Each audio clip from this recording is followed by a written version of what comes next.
Hi, Elena, Jack, and Rita. I think you guys did an absolutely wonderful job summarizing everything in the textbook, making it clear and concise, easy to follow, fun to follow with the colors and the pictures.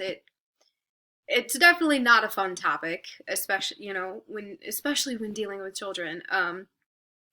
So the one that I wanted to focus on was lice, the pediculosis capitis. So there's three types of lice.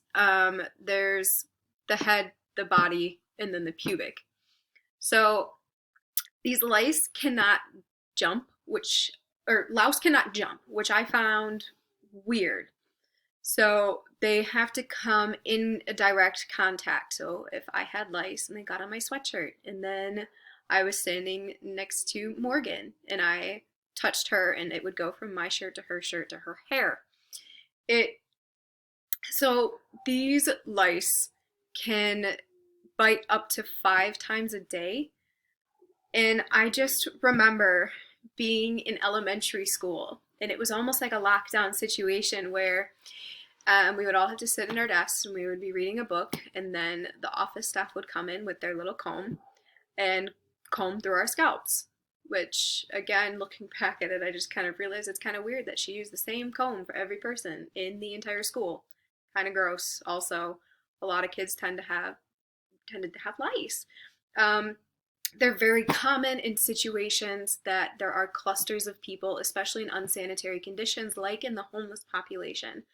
Um, and now a huge thing on like TikTok and Instagram and any social media is delicing. There are now places that these kids can go and get hair treatments and get it all brushed out, get the eggs, get the adult bodies, get everything they can, and then they kill them so they cannot travel anymore.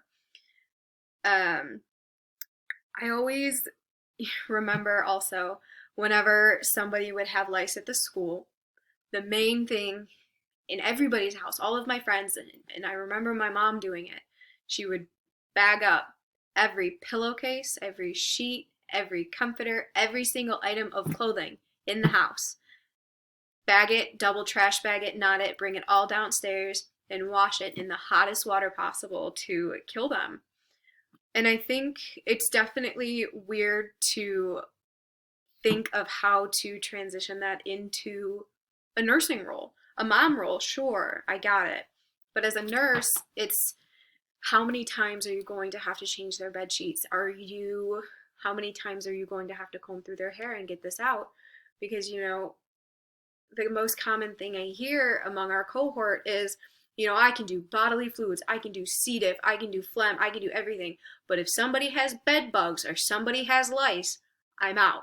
And I get it.